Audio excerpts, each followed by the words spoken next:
Senhor presidente, colegas deputados, público que nos assiste,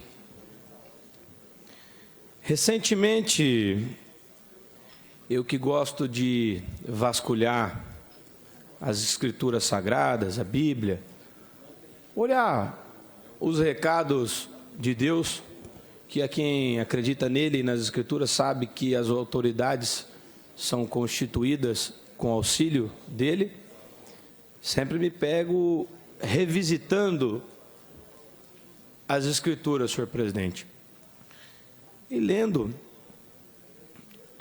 uma matéria que o padre Altair escreveu. Todos curiosos sobre as Escrituras estavam se perguntando e tentando fazer uma conta de quantas vezes na Bíblia, senhor presidente, aparece a palavra não temer e suas variações. Deputado Pedro Kemp me sopra ali 365 vezes. E me peguei, deputado Pedro Kemp, na mesma curiosidade que Vossa Excelência. E parei para pensar, será que 365 vezes é porque Deus, de certa forma, nos manda todos os dias do ano, do calendário, não temer? Será que é uma coincidência? E aí, me aprofundando sobre o tema, descobri, deputado Pedro Kemp, que não são 365, são 58 menções.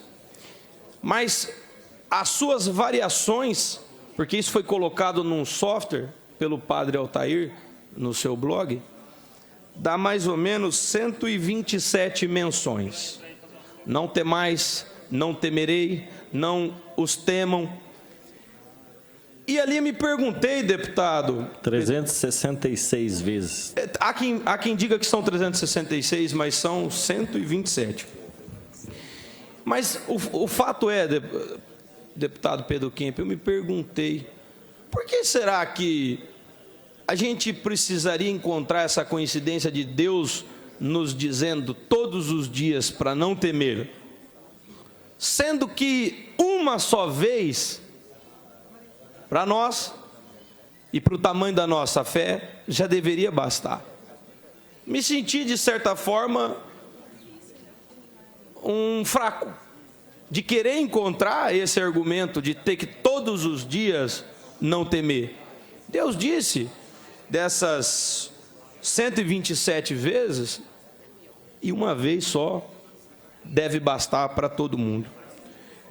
E eu digo isso, deputado Pedro Kemp, porque queria anunciar aqui em público, nesse púlpito, que ganhei um processo onde o governador do estado, Eduardo Riedel, pediu a cassação do meu mandato anterior, pediu que eu fosse impedido de usar a tribuna dessa casa para expor minhas opiniões, as quais, no processo que ele entrou na Justiça Eleitoral, estavam lhe prejudicando, pediu que eu ficasse 8 anos impedido de disputar as eleições e ainda lhe pagasse multa. Ganhei. Transitou em julgado, 5-0. Trago esse tema aqui na tribuna, porque desde que tomei posse, deputado Pedro Kemp, me aconselharam sobre esse processo aí conversar com o governador. E eu, sem ter o conhecimento que as Escrituras falavam 127 vezes para não temermos, não temi e resolvi enfrentar. E esse processo abre, talvez, deputado Pedro Kemp, um precedente ou reafirma a competência dessa casa e a competência constitucional para fiscalizar os atos, os abusos, as arbitrariedades do Poder Executivo. Digo isso porque o governador Eduardo Riedel entra na história como o primeiro governador que pede a cassação e se intimida pedindo a inelegibilidade de 8 anos de um parlamentar dessa Assembleia. Este é um fato histórico. E eu gostaria de abordar ele porque eu tive que discutir constitucionalmente dentro dos autos e ganhei do que seria uma interpretação esdrúxula sobre a matéria. A única vez que os deputados foram cassados por emitir a sua opinião foi num regime de exceção de 64 a 85, onde 168 deputados foram cassados por emitirem sua opinião, por enfrentarem o sistema. E não parou por aí, deputado Zé Teixeira. Eu enfrentei um processo disciplinar na comissão de ética dessa casa, totalmente parcial, ilegal e viciado, conduzido à época já pelo então candidato e eleito vice-governador do estado, Barbosinha, que se sentia prejudicado pelo conteúdo das opiniões que eu emitia livremente na tribuna dessa casa.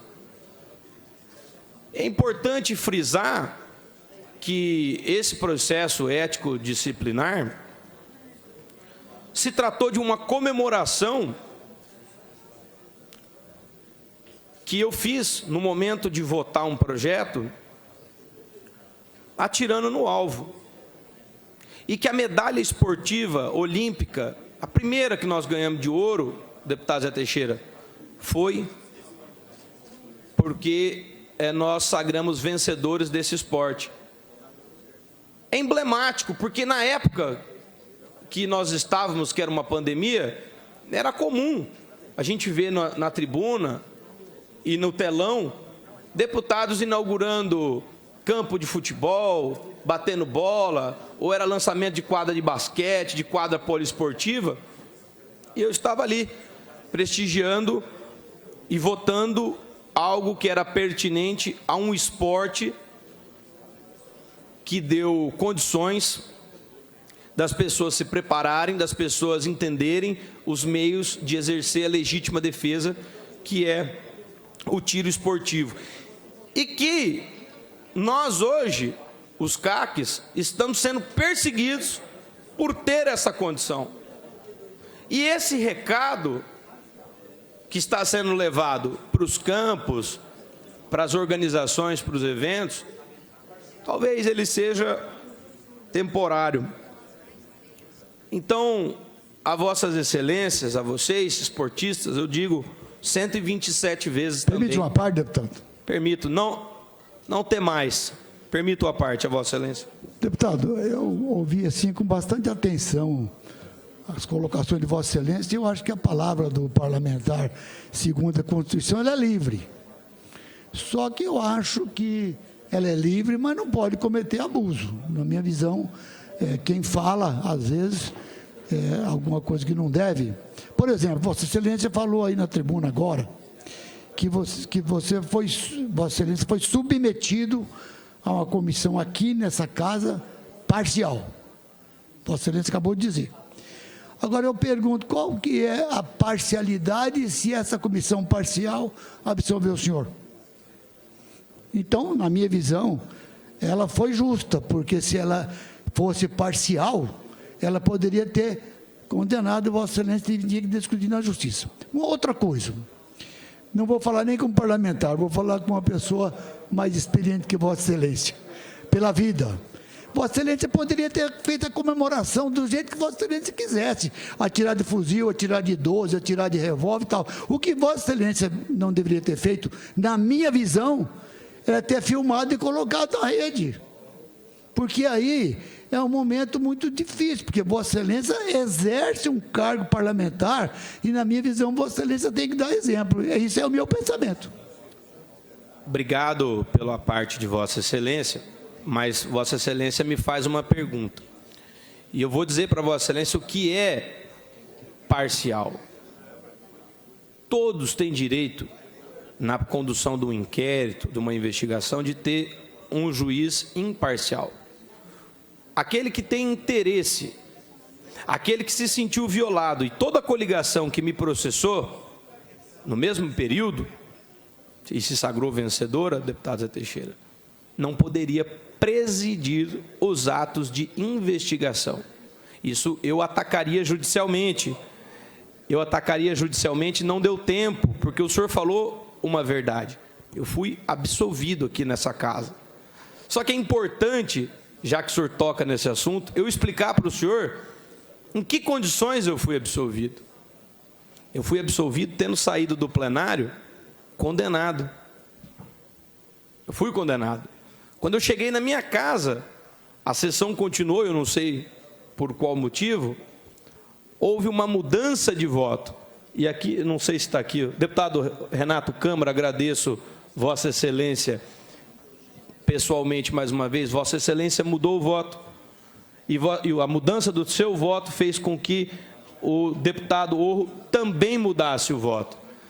E adivinha, deputado Zé Teixeira, o único que votou para me condenar, aquele que era imparcial, aquele que era parcial na condução do inquérito, que é o vice-governador Barbosinha.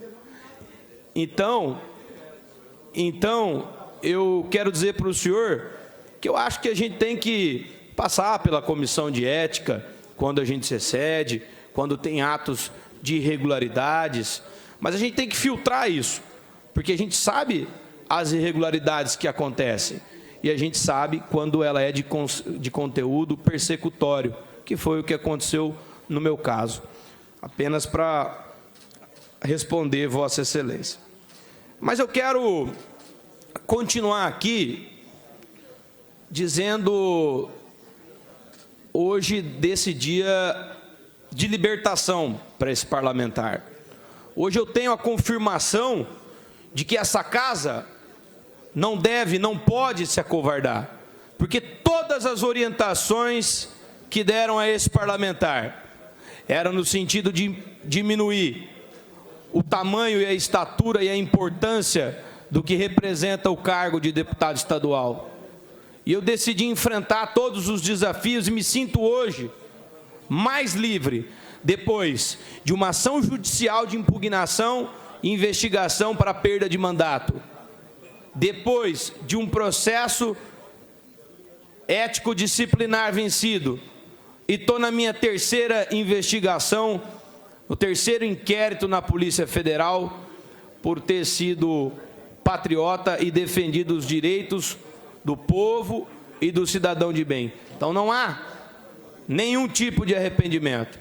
Me arrependo quando ouço, e aqui quero contar também uma história, quando ouço as pessoas, os líderes, fazendo um exercício de futurologia sobre o que pensa essa casa.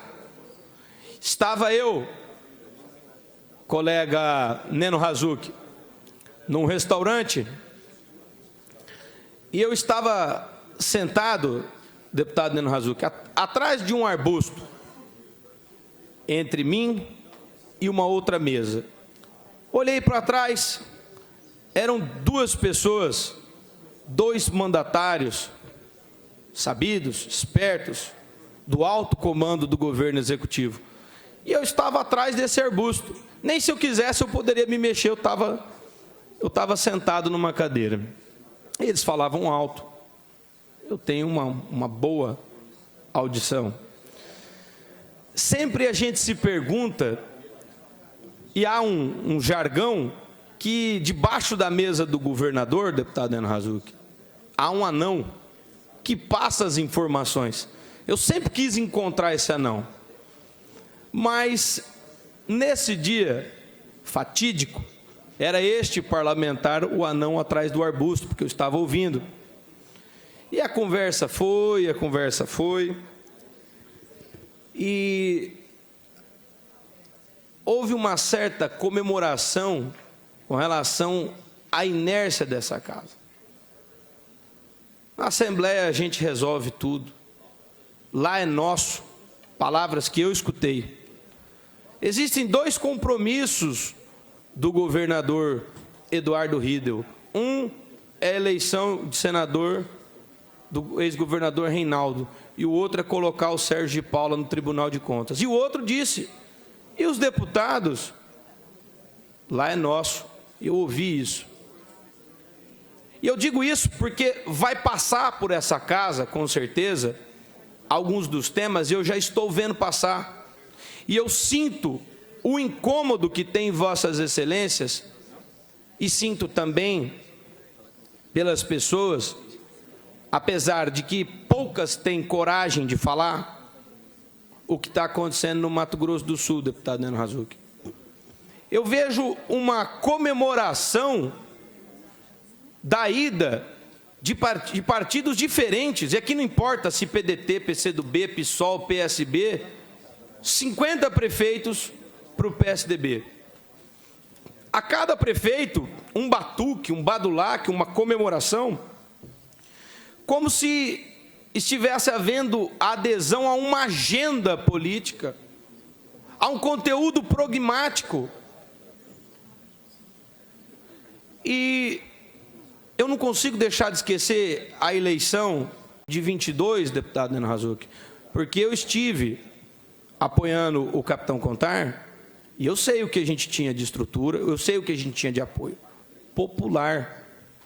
Apoio do povo que enxerga esse tipo de política tratorista, nefasta, que quase que obriga esses prefeitos atrás de recursos e obras, como se esse fosse o critério municipalista, a migrar para o partido do governador.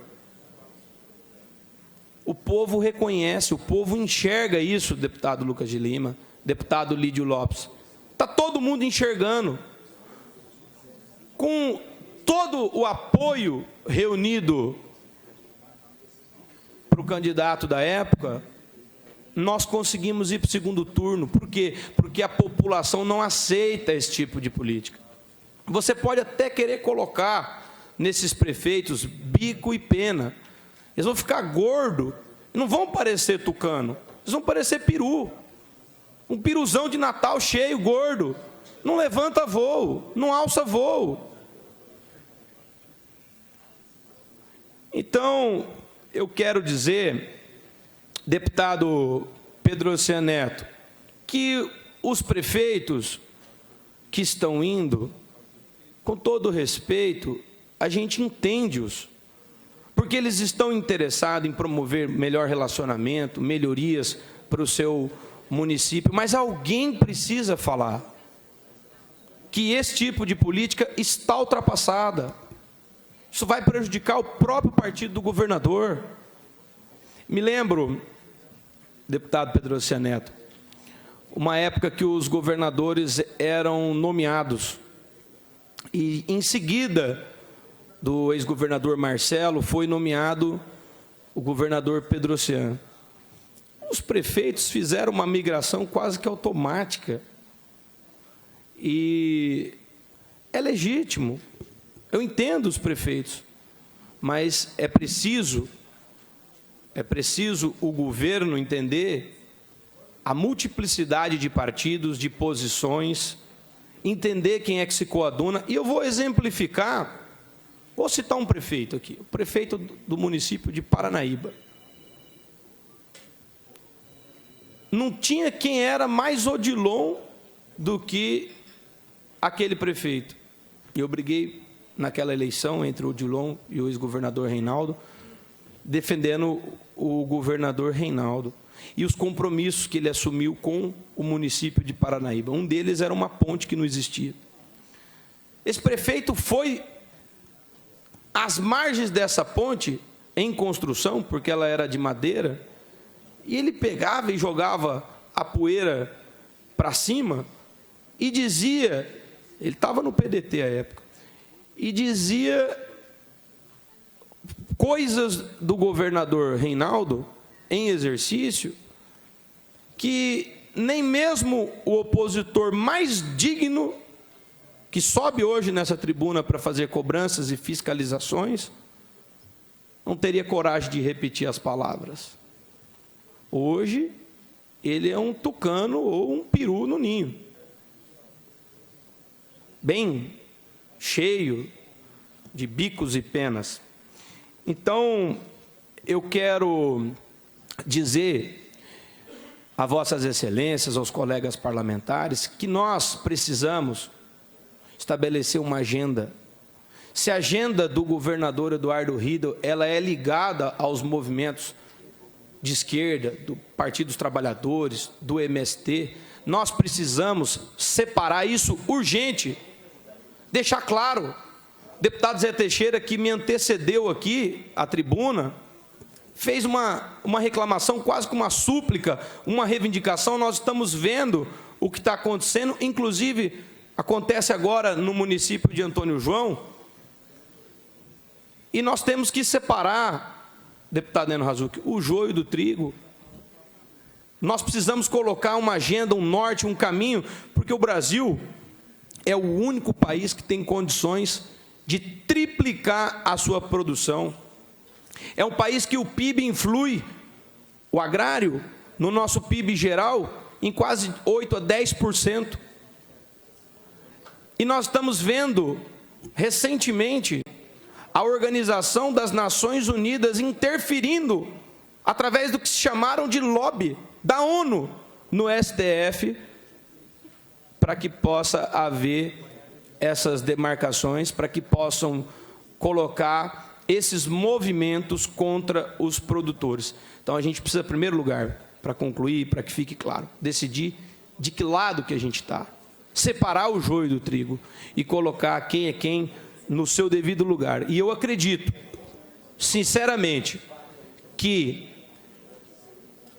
com a competência que tem essa casa, com a força que tem cada parlamentar, e que com esse julgamento, deputado Rachoca, Vossa Excelência que passa também por um julgamento, que esse deputado saiu vencido, eu acredito que isso encoraja a gente resgatar as importâncias do parlamento. Deputado Coronel Davi colocou aqui...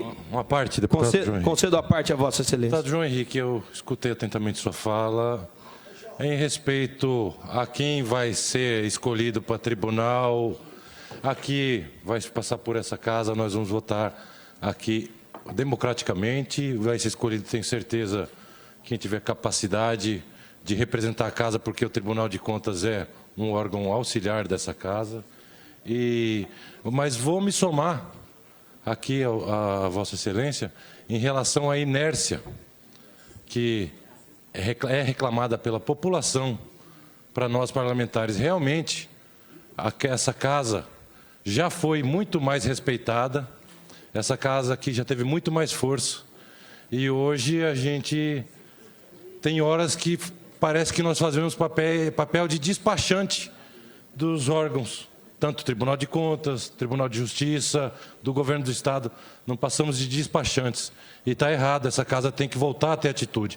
Parabenizar o deputado Coronel Davi, que pôs o dedo na ferida, falando dos conselheiros, que, na verdade, como um órgão auxiliar dessa casa, já deveria ter tido um processo de impeachment, já deveria ter tido um processo de CPI através dessa casa, pelas irregularidades constatadas e já comprovadas.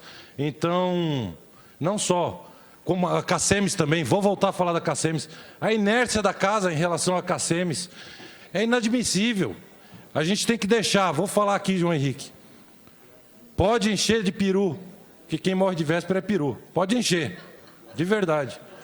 Que a população sabe. E nós temos que voltar a mostrar a nossa força. Essa casa tem que voltar a ser respeitada. Parabéns, Coronel Davi, parabéns, deputado João Henrique. Nós temos que voltar a ter atitude, começando pelo Tribunal de Contas e pela CACEMES também. Obrigado, deputado João Henrique. Agradeço a parte de Vossa Excelência, deputado Neno Razuc, mas antes quero cumprimentar o deputado Coronel Davi, porque propõe uma medida que dá a essa casa, deputado Coronel Davi, condições de atuar e agir.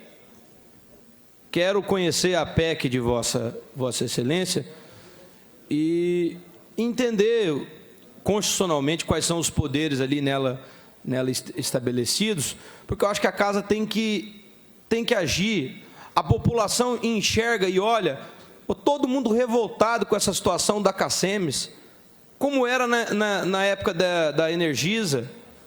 Poxa, e parece que o governo coloca aqui, e eu vi a base do governo, não adianta me falar que não, mas houve interferência para que a gente pudesse, de maneira letárgica, ir dando respostas. E, aliás, presidente, quero também fazer uma cobrança a Vossa Excelência. Fiz um requerimento para que pudesse ter acesso aos documentos que chegaram. Até hoje eu não tive acesso. Então, a gente precisa dar para a população urgente uma resposta. Parece que o governo segura tudo em todos os órgãos. Energisa nós não podemos mexer, na Cacemes nós não devemos mexer, gasolina está cara por conta do ICMS, não vamos mexer nessa questão de tributo. O Fundersul foi aumentado a um valor absurdo. O maior medo do governo hoje é passar a reforma tributária e acabar com o Fundersul, essa que é a verdade. E o governador que entrou com uma ação dizendo que era inconstitucional, na época que ele era dirigente da FamaSul, enfim. O imposto garantido, que obriga o empresário a recolher o tributo antes mesmo de vender. Se ele ficar com um ano no estoque, ele que se vire, mas o Estado tá tudo tranquilo, ninguém suporta mais isso. Você que é empresário, e o governo não deixa a gente, através da sua base aqui, mexer nessas questões. As taxas cartorárias, aonde é que nós vamos parar? Então, todas as matérias que fortaleçam o poder da Assembleia, eu vou sempre ser favorável e vou estar junto, exigindo que nós tenhamos solução. Obrigado, presidente.